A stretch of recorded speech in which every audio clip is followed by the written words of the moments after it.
So, just before I start, can I presumptively think on behalf of all of us?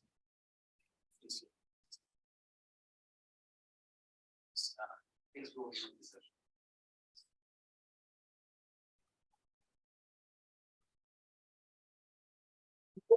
Being grateful for the attendees and presenters.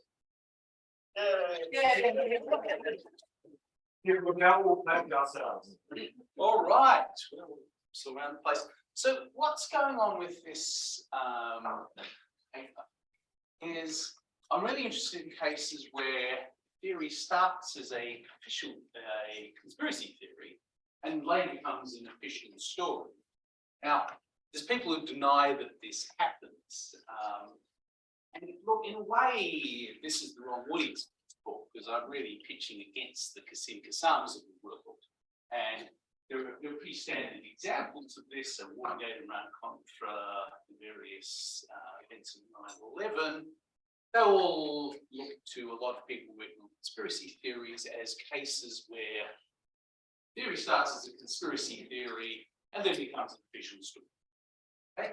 But Kassam and others simply deny that these were ever conspiracy theories. Now, what I'm going to do is two things. I will push back against some arguments that various people make. I don't think they're very good arguments, so I'm not going to do anything profound.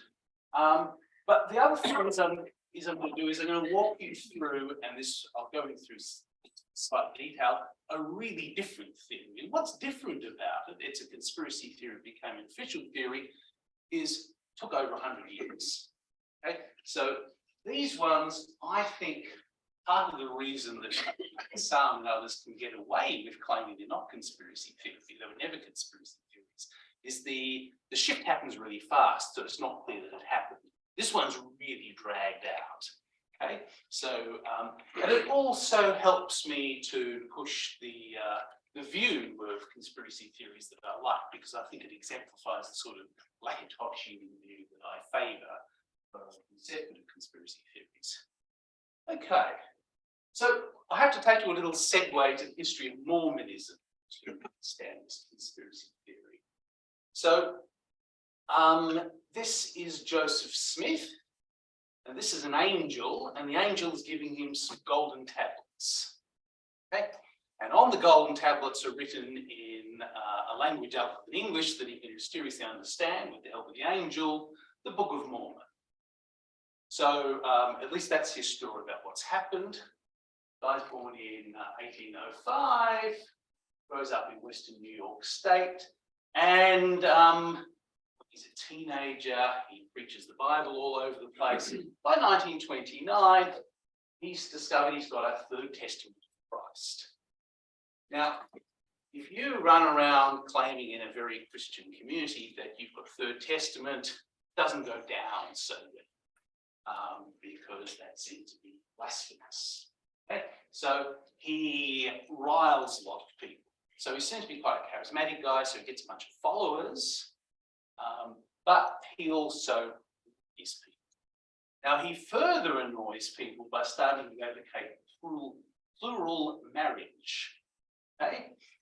It's only one way plural marriage. He starts to advocate it. And so what happens is Mormons who are already disliked for claiming that the Book of Mormon is kind of on a par with the Old Testament and the New Testament, are now even further disliked because they're widely thought to be trying to steal people's wives. Okay, now, so Smith attracts many followers to his church, the Church of Jesus Christ of Latter-day Saints, also known as the LDS Church and the Mormon Church. And if you look at the history of this, America at this time in the early 19th century was a really violent place, but even by those standards, what goes on, the fights between the Mormons and non-Mormons are, out of line violent. Okay, I think they are basically thrown out of Missouri and all kinds of fights. And in 1844, Smith is killed by an angry mob. Okay, so that's it for Smith. started his religion, you know, he's riled up non-Mormons so much that they killed him. So a bit of a martyr to the Mormon religion. Now, there's a power struggle in the church, and one person emerges victorious as this guy, Brigham Young. Okay? And he makes a decision. He says, look, this country is so inhospitable to us and so violent, we're just going to leave. So what he does is he gets his followers and leads an advance party out of the United States to the Salt Lake Valley in Mexico. Now, 1 year later, the Salt Lake Valley, which is part of Utah, is ceded by Mexico to the United States. So it was an unfortunate choice. Okay. But, you know, good intentions don't always lead to results. But all is not lost because the United States government, seeing the need to try and make peace with the Mormons in this community, appoint Brigham Young the governor of Utah Territory. So it's not a state. That's 1851. Right? Sorry, that's 1851. Okay. So Brigham owned by him. that is 1851. And he gets a second job, Indian superintendent. So he's responsible for the administration of Native American tribes in the territory. Okay. And the main role of the Indian superintendent is to ensure that immigrants in the east coast of the United States can safely traverse Utah Territory to get to California. Okay? So that's the main job. There's also a little bit of trying to stop Indian attacks and so forth on other people, but mainly it's about these immigrants. Now, in this period, Brigham Young has ambitions. He'd like to break away from the United States, just trying to leave the place, and establish the independent Kingdom of Desiree. Okay? But failing that, his sort of second best option is US statehood with a high degree of independence. He seemed to imagine it to be a different form of statehood than the regular states. And he'd somehow be able to negotiate this. So these are his goals. Okay. Now, in the 1850s, there's a steady stream of immigrants, and they're making their way in wagon trains. And if you've watched any Westerns, you'll get the idea of what's going on. They're making their way in wagon trains through Utah Territory to California. Now, 1857, Brigham Young announces the Native Americans will no longer be held back by the Utahn Mormon community. Okay? And this is meant to be a sort of political bargaining chip. So he's effectively saying, look, I've got this power to help you guys, who he referred to as Americans or Americans. I've got this power to help you, but because you're not giving me what I want, high degree of independence, I'm not going to use that power for you, and you're going to suffer the consequences. Okay? And the consequences realized pretty soon. So this is the first September the 11th. September the 11th, 1857, 100 immigrants from Arkansas, the Fancher Baker Party, were massacred in this place called Mountain Meadows. Okay? There are 17 children and infants who survived. They're all under the age of 7, and they're taken into the care of local families. Okay? So those are the sort of the basic facts. So here's, just if you're curious, this is the path that the Fancher Baker Party came through. They're from Arkansas. They make their way through the Rockies.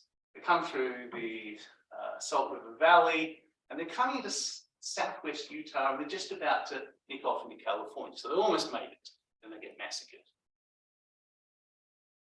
Now, so early reports from local Utahn Mormons is that the massacre was an act of revenge by Native Americans in response to the Fancher Baker Party poisoning the wells of Native Americans, not Americans, and leaving them an ox carcass poisoned with strychnine. Okay? That's what the local Mormons are saying. It's investigated by the Indian agent, who seems to, it's his job to sort of look after Native Americans in a particular quadrant of Utah territory. He investigates, and this is what he reports. 4 Parventis Indians, I actually, if I'm pronouncing that correctly, are poisoned, and many other made dangerously ill by the Fancher Baker Party. Parventis and their tribal allies respond by massacring the Fancher Baker Party. The Fancher Baker Party, that should be, at Mountain Meadows. Okay, so that's his official report. Now, he reports up to Brigham Young, who's the Indian superintendent for Utah Territory, and he lodges his report to the Federal Indian Commission. Okay, and he sort of goes blah, blah, blah, blah, blah, what George Armstrong said, and then he added this little comment at the end. Lamentable as this case truly is, it is only the natural consequence of that fatal policy which treats the Indians like the wolves or other ferocious beasts. Okay, so we've got an official story. Okay, it's got the premature of officialdom has been set up. Now, oh, here's an artist's depiction. It's not someone who was there at the time doing the sketch. It's just someone imagining what it was like. And so, in case you didn't get the idea. Right. Now, there's widespread early skepticism about all this. And here are the grounds, or at least here are the main grounds for skepticism. I'm not claiming to know all the grounds. Okay? The first is that this was unprecedented in size. There'd been Indian massacres on these overland trails. People across to California, went through various routes, but never so many. Okay? Second thing is, it's mysterious that immigrants would want to poison Native Americans. Okay? So there's certainly friction between immigrants and Native Americans, but poisoning them seems to be a rather extreme response. Thirdly, it's very weird that they're carrying strychnine. This is not a sort of normal thing that you pack when you're setting up your wagon train for, to relocate to California. It's not how you do it. Okay? Fourth thing is, what was known about Indian massacres was they usually involved taking women hostage. Okay? But this one involves slaughtering all the adult women.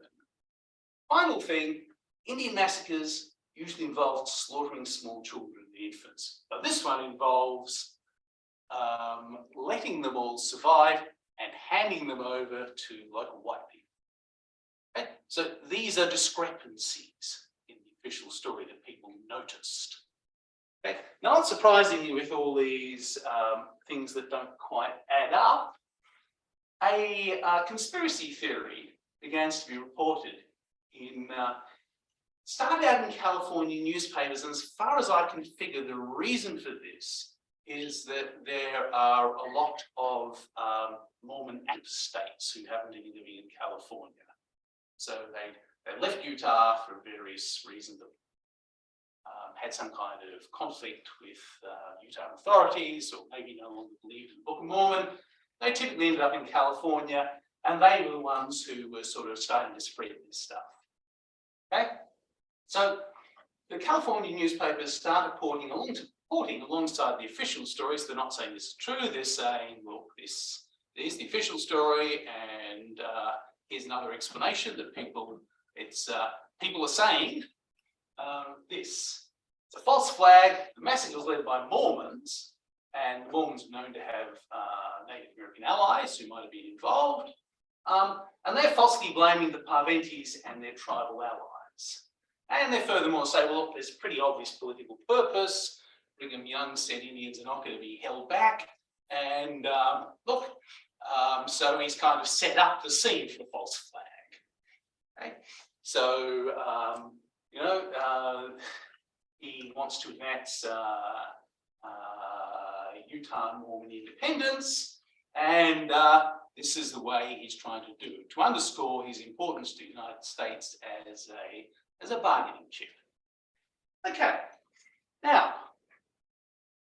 so it's just a conspiracy theory for 2 years. Now, evidence starts to trickle in on behalf of the conspiracy theory. So the first thing is so the Mormons seem to be quite good at allying themselves with particular tribes. And these guys, the Paiute Indians, and again, I've no idea if my pronunciation is correct. That's just my best stab. It is Paiute, yeah. Apparently it is Paiute, Yes. so I've got authority on the subject. So the Paiutes, who were the Mormon allies, they participated in the massacre, they say, and they're angry at their lack of spoils. So there are all sorts of goodies you get when you massacre people, and they didn't get their fair share, they're saying. So they go to the US Army, who are tracing around the place, and they say, look, we didn't get our fair share, you know, so now we're dobbing in the Mormons, and they did it, they led it. Okay. Second thing is, these 17 kids, who miraculously all survived another couple of years, were collected from the Utahn Mormons. Now, sometimes these communities were reluctant to hand them over, okay, and some of them had to be handed over at gunpoint. So they've been distributed amongst various families, and anyway, they were collected, 3 of them, so they were between the ages of nothing and 6. 3 of the older ones testified as follows. They said, white men painted their face to look like Native Americans, and many white men participated in the massacre.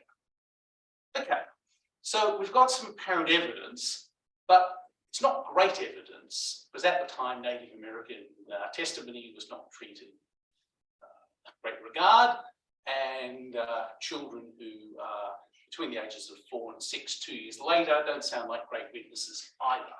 Okay? Nevertheless, there's something to go on. So there was an initial federal investigation.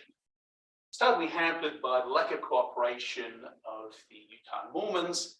They just stonewalling them, not going to help. There's also a problem that prosecutors sort of like, we can't take any of this to trial, because if we do, Utahn juries inevitably going to be Mormon dominated, and they're not going to convict fellow Mormons. Okay? So what can we do?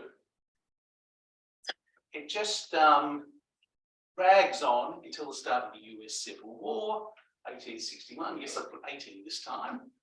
You've got me worried about the 18s and 19s. So that goes on 1861 to 65. And Lincoln decides just, look, it's too hard to deal with these Mormons. I've got enough to worry about with having civil war to deal with some difficult Mormons. So I'm just going to set this problem aside. Okay. It drags on. Now, drags on until 1871. Now we get some more evidence comes in. This time it's a Mormon who has become an apostate. Okay? There seems to be a lot of switching teams going on at the time. And he drops into Nevada, into a judicial district court, and swears a confession. He said, look, I used to be a Mormon, and this is what I did. He says, look, the Mormons led it. His confession isn't great. It's kind of, I was part of it, but I didn't kill anyone. It's just sort of there. But all the other Mormons did. So it's not the most convincing confession, but it's something.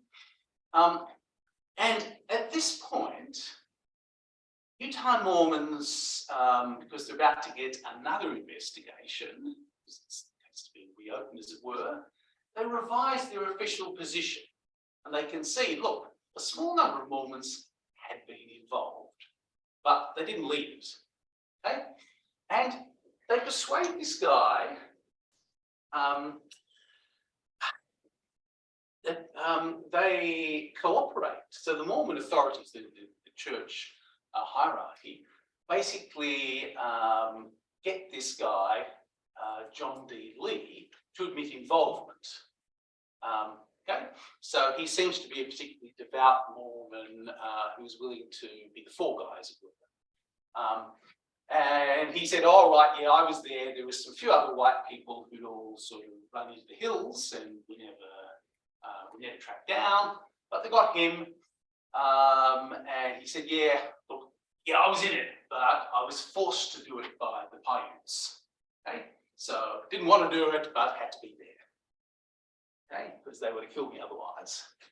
Now, Lee was convicted by a majority Mormon jury and sentenced to death in 1876, executed the next year. So to quote Donald Trump, the standard view of this was rigged. And that was how the judge who presided over the trial regarded it. He said, look, this is a political fix concocted by a federal prosecutor because he wanted to get something with Brigham Young. So his idea is, look, there were many more Mormons involved, but I can't really prove it. So at least I do this little backroom deal with Brigham Young to, give me a conviction. Okay, and the devout John D. Lee, who really had participated, was thrown up as the person who was involved and executed. Okay, now the contest drags on. Okay, so advocates of the false flag conspiracy theory, advocates of the revised official theory, minimal Mormon involvement theory, contest drags on. Evidence coming in generally favours the conspiracy theory. There's little bits and pieces. It's a bit dull. The highlight is in 1924. There's a deathbed confession. So it's his 82-year-old Mormon. He participated in the massacre when he was 15 years old. He's riddled with guilt. And he basically gives a pretty convincing sounding confession. Yeah, I did it. I killed X number of people, blah, blah, blah. Okay? Now, the whole thing still drags on. And the reason it's dragging on is because the people who are most interested in this are Mormons. Okay? So 2/3 of the stuff written on this topic is written by Mormon authors. Even today, if you read something on the Meadow Massacre, it's likely to come from Brigham Young University in Utah, because they're the most interested in the subject. There seemed to be a sort of a sea change in Mormon attitudes, which comes in 1950s. So it's when this person, Juanita Brooks, she's a Mormon, but not affiliated with the LDS Church, not a church official. She publishes this book, Mountain Meadow Massacre, and it concludes that the massacre was in fact Mormon-led. Now, she does one thing that placates the Mormon community. She says Brigham Young didn't know about it.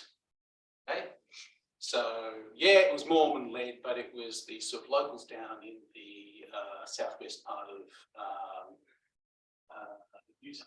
So this is now the kind of official view. The conspiracy theory has become the official story because any serious opposition has gone away. Mormons are still sort of saying, yeah, no, Brigham Young didn't know about it, we can't prove it or anything like that. There's still got that argument, but that seems to be a little side issue, because the conspiracy theory initially put forward didn't say, yeah, and Brigham Young was involved. It just said it was led by Mormons, which now seems to be accepted. So it's become the official theory. But it took over 100 years. It's probably not until the 1970s that it's really opposition to it ceased. Now, I think this is a really good example of the Lakatoshian view of theory choice. When I put this presentation together, I thought I was going to have a much more interdisciplinary audience. So this is a bit philosophy of science 101. I can sort of rush through it if you want. So anyway, look up. So you probably all know who Lakatosh is, so I'll just sort of read through this bit. So Lakatosh is responding to Kuhn's structured scientific revolutions, and Kuhn comes along and he makes this big impact in philosophy of science, because he's got this account of the way in which scientific theories are competing with one another, which doesn't involve rationality. Okay? And he's really got two big claims. He says, look, rival scientific theories are simply incommensurable with one another, and there's sort of remarkable problems related around the notion of incommensurability. So you use different terminology, different procedures, and so forth. And the other thing he's got going is a high enduring property, which we've known about earlier. So the idea is that theories aren't directly tested by evidence, but it's combinations of theories plus auxiliary hypotheses and statements of initial conditions that are tested by evidence. And looks like what goes on in science is that when you get an apparent refutation of a theory, what you can do is just adjust an auxiliary hypothesis. Famous example of this, it's noted that there's the orbit of the planet Uranus doesn't do what the theory of gravity says it should. Naive Popperian falsificationists is going to say, well, you've got to throw away the theory of gravity. But scientists don't do that. They say, oh, what could explain this? Maybe there's another planet nearby that's exerting gravitational influence. They postulate where it might be, and they go and find it. And there it is, that's Neptune. Now, Lakatos comes along, so with the auxiliary hypotheses, Kuhn seemed to think, and this is pretty much following Quine and Dewey, that this process could go on indefinitely, that with enough imagination, a theory would never need be abandoned. You can always just keep stacking on the auxiliary hypotheses. Okay? So theory choice is never rational. Lakatos comes along and says, yeah, okay, you're assuming rational choice has to be synchronic, that it's sort of at one time, but no, it can be diachronic. What you can do is look at how what you call research programs progress over time, how they react. And some of them, they make adjustments to what he calls their protective belt, auxiliary hypotheses and initial conditions, in order to protect their hard core. Okay, so that's how you're going to go. You can do that rather than abandon a theory. Now, some theories are going to be what he calls progressive, and some are going to be degenerative. Progressive research program, novel predictions, retrodictions, generally successful, don't need to make many modifications to the predictive belt. But a degenerative research program, the novel predictions and retrodictions generally fail, and the overall theory tends to become overly complicated, lacking in explanatory virtues such as simplicity. I mean, there are no explanatory virtues, and there's arguments about what exactly counts as an explanatory virtue. I won't go into details. Famous example in the contest between the phlogiston theory of combustion and oxygen theory. Phlogiston theory runs into a problem, which is that it's shown that some materials, when they're combusted, gain weight. Why is this a problem? Because the phlogiston theory says that when combustion occurs, phlogiston is expelled from the object. So it's always going to lose weight. But turns out that some metals gain weight. Oxygen theory can handle it easily. So yeah, they're oxidized. So they're taking this stuff from the atmosphere and gaining weight. Phlogiston theory doesn't look like it can handle it, but yes, it can. Phlogiston people come up with the concept of negative weight. Okay? Now, problem is that negative weight is a really weird, ungainly idea. It doesn't seem to fit in with anything else we know. People just think, oh, that's ugly. Okay, so it's unattractive. But don't have to drop it.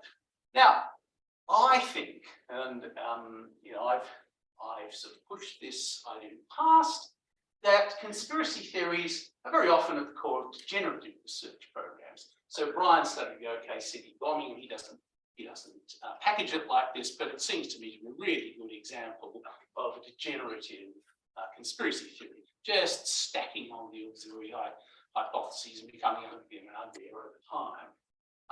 This is going on at the moment, I think. QAnon, Q keeps making the failed predictions, and if you're serious about explaining these, you've got to come up with some more and more stories out why the predictions are no good, the whole thing gets very ugly and ungainly.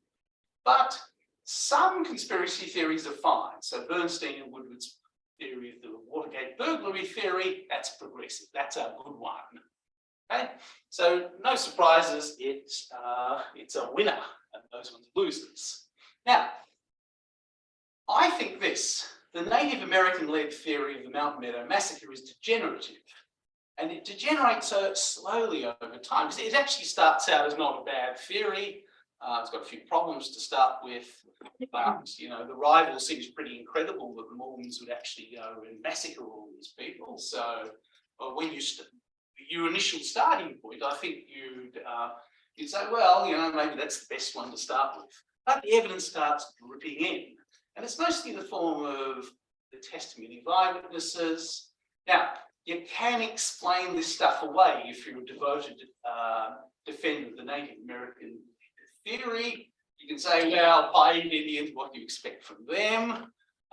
The kids, well, you know, they've got imaginations. Apostates notoriously hate their previous religion, so not surprising. Deathbed confession. Well, maybe the guy's a bit gaga.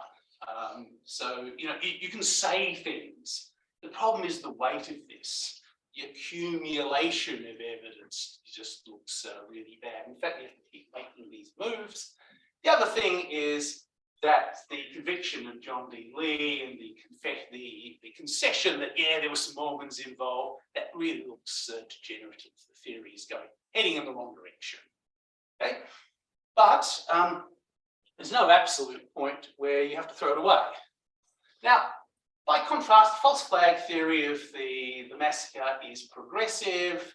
The evidence just keeps coming in that turns out to be in its favour. And so it's perfectly rational to switch sides, and eventually even most LDS officials switched sides. Now, there's a complaint made against Lakatos and made by extension against my application of this to conspiracy theories. There are at least 3 instances that I'm aware of in the literature where I have been criticised on this point. It's really criticism of Lakatos. And the criticism is, well, Lakatos does not say exactly when it's rational to abandon a degenerative theory for a progressive one.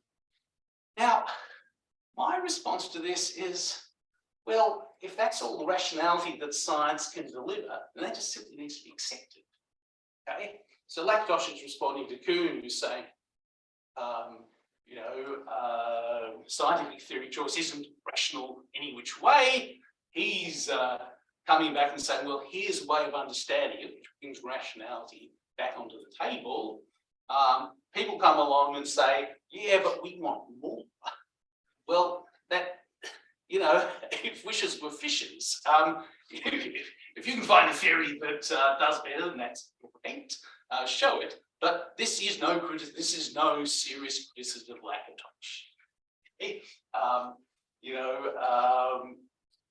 This is an account of a descriptive account of what science is like, and the way to challenge it is to give a better descriptive account of science.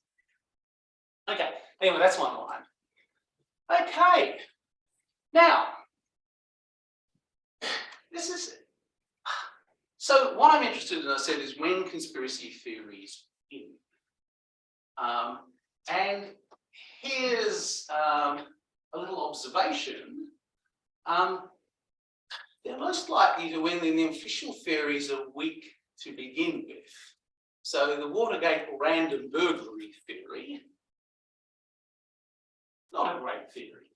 I mean, it might happen that burglars could burgle the Democratic National Congress in the Watergate complex. It's a possibility. It just seems a bit weird. And their behaviour didn't seem to be the sort of regular burglar behaviour. Similarly, Native American-led theory of the massacre, well, it's not great, and I've pointed out the various problems that people had with it to begin with. But many conspiracy theories don't take on weak official theories.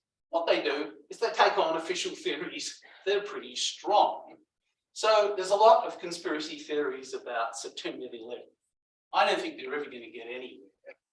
And the reason is official theory is really good. Okay, so here's some information about Al-Qaeda that I think gives you reason to think that the official theory in this case is strong and hard to dislodge. So first thing is Al-Qaeda's got form.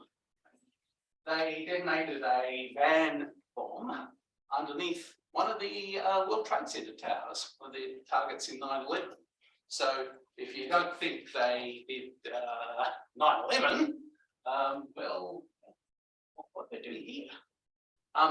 Second thing is, we know that Bin Laden had motive. He issued a declaration of holy war, jihad against the United States in 1996. And we also know that he proceeded to act on it.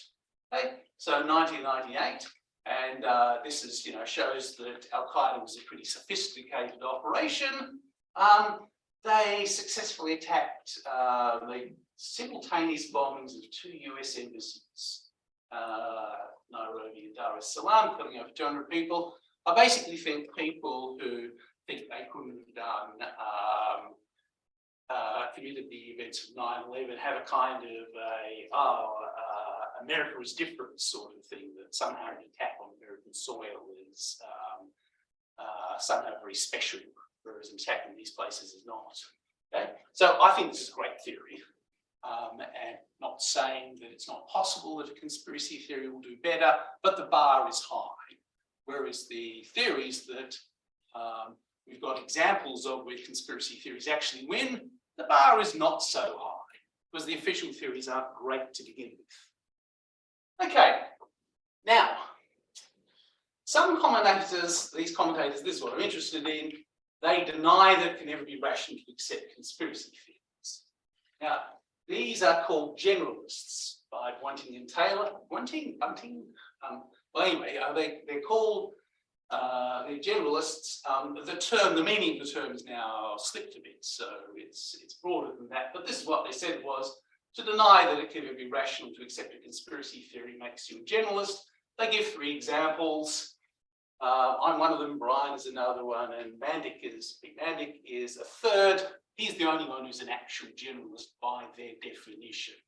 Okay, I specifically say that Watergate's an example of a theory that is rational to accept. Keeley says Watergate and Iran-Contra. So, not very good choice of examples. Okay, now I'm going to set the generalist particulars thing aside. I'm going to give you my 10 cents worth at the end because everyone else is. So, so that seems to be the theme of the day. But I'm more interested in definitions. Okay, and this is, I think, where this is where the work is by generalists. So I favour just a neutral definition. I just say conspiracy theories are theories that postulate conspiracies.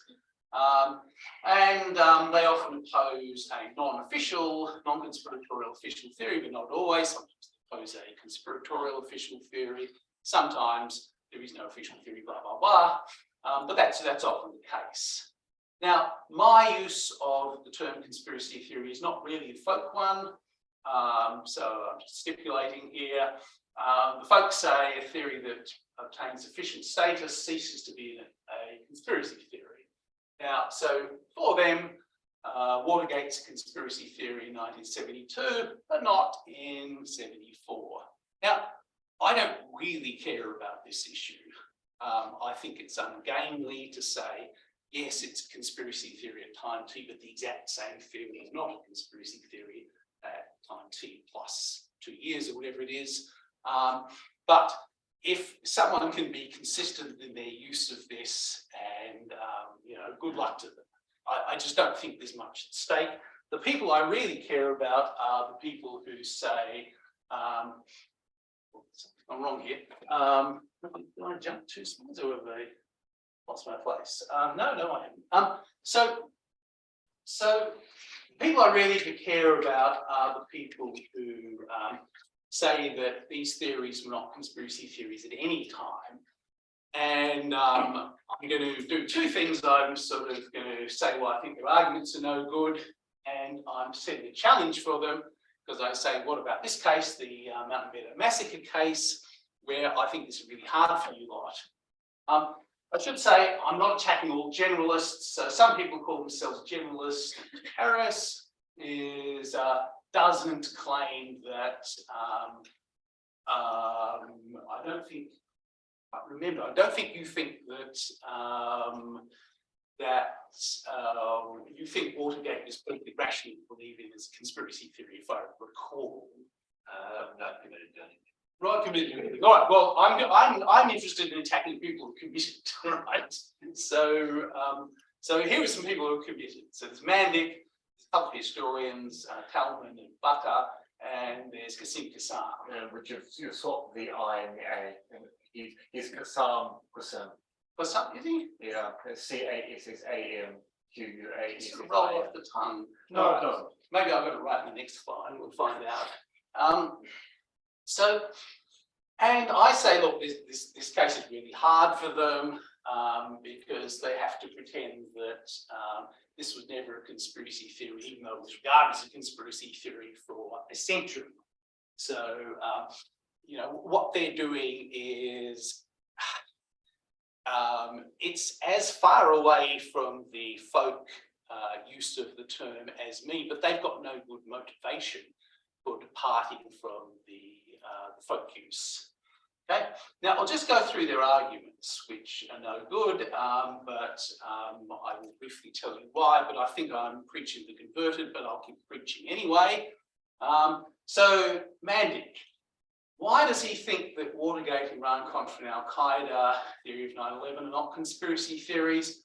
Well, he says it's because the conspirators failed to keep the events in question secret. And because they failed to keep these secrets, there was what he calls direct evidence of conspiratorial activity available. And his examples of what he means by direct evidence are videotape and confessions. Okay? And he contrasts these theories that are based on direct evidence with inference to the best explanation, which he says is what conspiracy theorists use. Now, I happen to think it was the best explanation, perfectly good, but that's another story. Because really, I'm interested in why he's what's going on with this direct evidence business. Now, as far as I can tell, Mandic seems to think that early on in the investigation of Watergate, Bernstein and Woodward were provided with direct evidence of Nixon's involvement in the cover-up of the Watergate burglary. Okay, it's simply not true. What Bernstein and Woodward get from Deep Throat is a series of annoying hints. Okay, it's not direct evidence in his sense. There's also a lack of direct evidence of Al-Qaeda orchestrating the events of September the 11th, in his sense of direct evidence, until 2004, when bin Laden took credit for those events. Okay, so there's a long, so that counts as a sense of a confession. There's a long period where no confession emerges because bin Laden realizes that if he confesses, the Americans will create very havoc in whatever country is being shown to be protecting him, which they do anyway, but you know, for strategic reasons, he does not confess for 3 years. Okay, now again, Mountain Meadow Massacre. The events are in 1857. There's nothing that would plausibly count as direct evidence provided until 1859. So 2 years later, the direct evidence is not of the highest standard. But clearly, he's going to have to confess, I think, if he understands the events, that all these were actually, by his own account, conspiracy theories at certain points in time. So he fails to deny that they were not conspiracy theories. Okay, it's a couple of historians. They say they're basically the same thing. So Talman says, look, these conspiracy theories, they have a high degree of complexity, and that contrasts with actual conspiracies that are not complex. Okay, that's their story. Now, it's hard to know what to make of this because if you start getting into the weeds of the Nixon administration-led conspiracy theory, the Watergate complex break-in, it's pretty complicated. Okay, and it's certainly much more complicated than burglary theory. Burglary theory is very straightforward. It's just random burglary happen all the time. Similarly, the false flag theory of the Mountain Meadow Massacre, really complicated. You've got Mormons dressing up and painting themselves, but they've also got Native American allies and blah, blah, blah. And then they're blaming another group of Native Americans. It's a very complicated theory, much more complicated than just the Native American massacre theory. Okay, so not quite sure that's right. The other thing is, there just seem to be some conspiracy theories that don't look that complicated. So Elvis Presley death was fake, not so complicated. Moon landings were fake. Well, it depends how you do it. If it's just the sort of movie studio in Hollywood, make a movie, it doesn't sound so hard. There could be variants of it that are harder. And theory that Barack Obama's birth certificate was a forgery, or forging a document ain't that hard. These theories don't look complicated. So they just don't seem to be capturing the distinction that they want to make. Because these theories should come out on the very complicated side of things. Now, I think what's going on is that they are heavily influenced by, I think his name is Michael Barker, and he says this about conspiracy theories. He says this is true of all conspiracy theories. They all subscribe to these implicit propositions. Nothing happens by accident. Nothing is as it seems, and everything is connected. Look, it's possible that some conspiracy theorists believe all that stuff implicitly or explicitly. I'm pretty sure that a lot of them don't. As far as I can tell, the Barack Obama birth certificate theory people that don't buy into a whole conspiracy, many of them don't buy into a conspiratorial worldview at all. They just think Barack Obama's mum forged the birth certificate so that she could get extra welfare checks. That's it. Okay. Gail Brewer Giorgio's book about Elvis Presley's death, she just doesn't believe in wild, extravagant conspiratorial worldview. She just believes that Elvis faked his death to sell more records and lead a quiet life. Okay? There's not a big conspiratorial worldview that goes along with it. So they're stereotyping conspiracy theorists, and they're capturing some they're capturing some, but not all. Okay, Kassam, have I done better this time or not? No.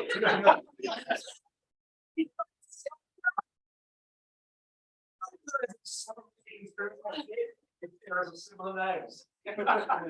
What's Kassam? Conspiracy theories, he says this, they're speculative, amateurish, and self-sealing, so distinguishable from Watergate and Iran Contra and so forth. Okay, now, this just doesn't get the distinction right. Bernstein and Woodward start wondering if Nixon might have orchestrated the Watergate burglary. They were speculating. So that's got that criteria of speculative. Similarly, when these Californian journalists first aired this theory about the Mountain Meadow Massacre, reporting speculations. So these things start as speculations, despite what he says.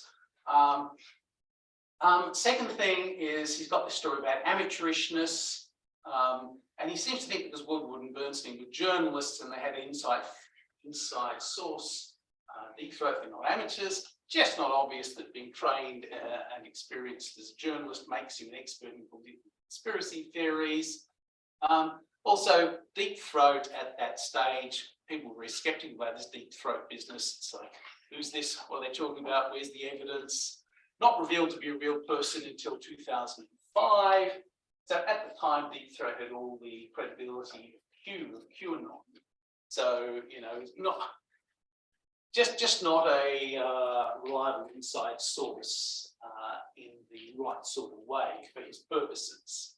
Now, Mountain Meadow Massacre, really hard to detect the presence of expertise about the various people pontificating about Indian massacres and false flag operations. No one seems to have the right set of expertise.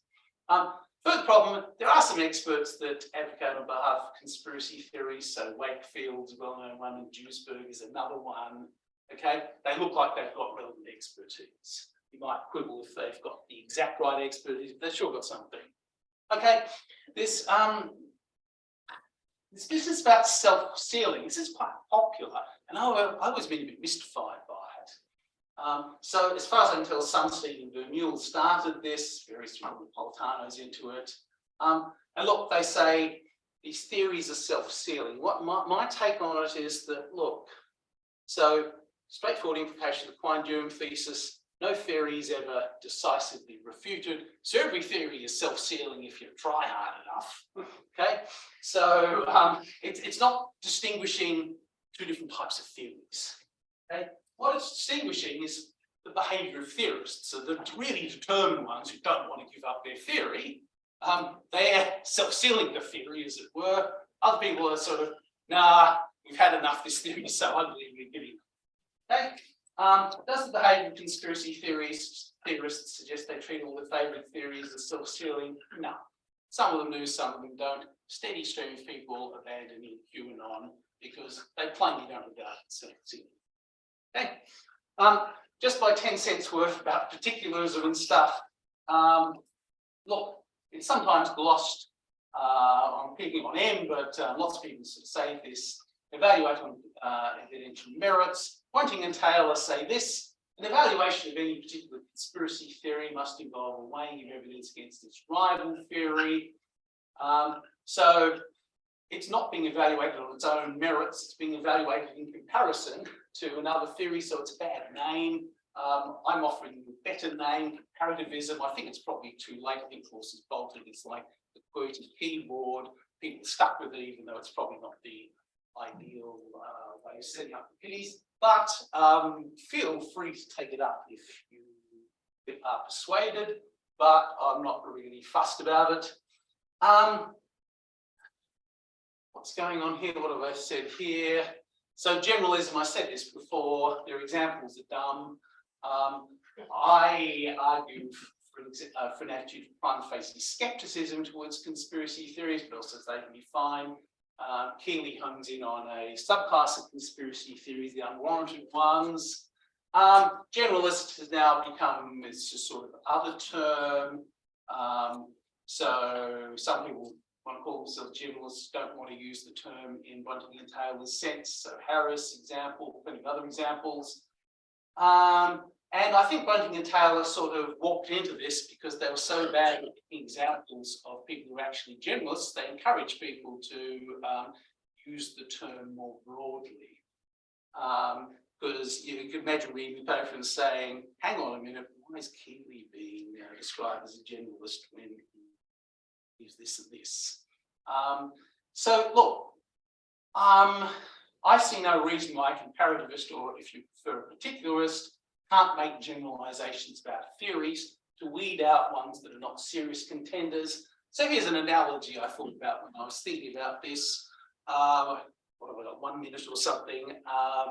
So I've been on various selection committees for postdocs, and the job is pretty simple. You've got to publish academic papers, and you advertise the position. You get in all these applications, and invariably, some people have published academic papers in the past, and some have not. So I use a generalization to make the job easier. If you haven't published an academic paper in the past, I put your application to big pile, never be looked at again. Now, am I particularist about postdocs? Yeah, I think I am. I'm using a generalization, but I think the generalization picks up a relevant particular feature of the evidence. So I simply don't see how there's any problem with someone who's a particularist, or as I say, comparativist, using useful generalizations when they're making the comparisons you need to make about theory selection, or in this case, postdoc selection. So that's probably you for amount of time. Thank you very much for your time.